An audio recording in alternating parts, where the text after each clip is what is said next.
ਜਿਹੜੀ ਬੋਲੀ ਦੀ ਮੁxtਲਿਫ ਇਲਾਕਿਆਂ ਦੇ ਜਿਹੜੇ ਰੰਗ ਨੇ ਉਹਨਾਂ ਦੀ ਜਿਹੜੀ ਸਾਂਝ ਹੁੰਦੀ ਹੈ ਉਹ ਅਸਲ ਦੇ ਵਿੱਚ ਲੋਕਾਂ ਦੀ ਆਪਣੀ ਸਾਂਝ ਹੁੰਦੀ ਹੈ। ਤੇ ਇਹ ਤੇ ਸ਼ਕਲ ਬਣੀ ਹੀ, ਇਹ ਲੋਕ ਰੀਤ ਹੀ ਲੋਕਾਂ ਦੀ ਸਾਂਝ ਦੀ ਇੱਕ ਸ਼ਕਲ ਹੈ, ਲੋਕਾਂ ਦੀ ਇਕਾਈ ਦੀ, ਉਹਨਾਂ ਦੇ ਇਕੱਠੇ ਖਲਕਤ ਦੀ ਸਾਂਝ ਦੀ। ਤੇ ਜੇ ਤੁਸੀਂ ਉਹਨੂੰ ਵੰਡਦੇ ਹੋ, ਹੁਣ ਤੁਸੀਂ ਉਹ ਪੁੱਠਾ ਕੰਮ ਕਰਨਾ ਚਾਹ ਰਹੇ ਹੋ ਜਿਹੜਾ ਲੋਕ ਰੀਤ 1000 ਸਾਲ ਦੀ ਨੇ ਕੀਤਾ ਔਰ ਇਹਨਾਂ ਸਾਡੇ ਬਾਬਿਆਂ ਨੇ ਕੀਤਾ ਕਿ ਜੀ ਉਹਨੂੰ ਵੰਡ ਦਿਓ।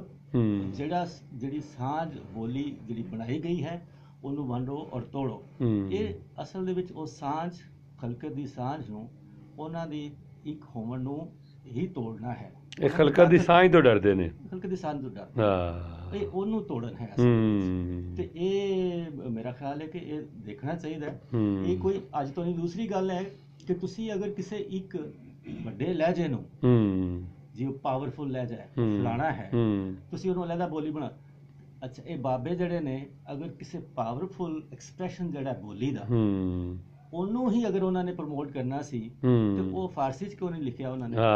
ਤੁਰਕੀ 'ਚ ਕਿਉਂ ਨਹੀਂ ਲਿਖਿਆ? ਪਾਵਰ ਦੇ ਨਾਲ ਉਹ ਜੁੜੀਆਂ ਸਨ, ਪਾਵਰ ਦੇ ਨਾਲ ਉਹ ਜੁੜੀਆਂ ਹੋਈਆਂ ਸਨ। ਉਹਨਾਂ ਨੇ ਉਹ ਛੱਡ ਕੇ ਆਮ ਖਲਕਤ ਦੀ ਬੋਲੀ ਔਰ ਜਗ੍ਹਾ ਜਗ੍ਹਾ ਦੇ ਲਫ਼ਜ਼ ਇਕੱਠੇ ਕਰਕੇ ਸਾਰਿਆਂ ਨੂੰ ਦੇਖ ਲਓ, ਕੋਈ ਕਿਤੇ ਕਿੰਨੇ ਫਾਸ, ਲੇਕਿਨ ਉਹ ਬੋਲੀ ਨੂੰ ਇਕੱਠਾ ਕਰਦੇ ਸਨ, ਜੋੜਦੇ ਸਨ। ਤੇ ਮੇਰਾ ਖਿਆਲ ਹੈ ਕਿ ਇਹ ਜਿਹੜੀ ਰੀਤ ਹੈ ਉਹਨੂੰ ਇਕੱਠਿਆ ਰਹਿਣਾ ਚਾਹੀਦਾ ਹੈ ਔਰ ਉਹਨੂੰ ਅੱਗੇ ਵਧਾਉਣਾ ਚਾਹੀਦਾ, ਨਾ ਕਿ ਤੋੜਨਾ ਚਾਹੀਦਾ। ਨਹੀਂ, ਉਹ ਅੰਗਰੇਜ਼ਾਂ ਦੀ ਰੀਤ ਤੇ ਚੱਲ ਰਿਹਾ ਨਾ, ਉਹ ਤੁਹਾਡੀ ਰੀਤ ਤੇ ਨਹੀਂ ਚੱਲਣਾ।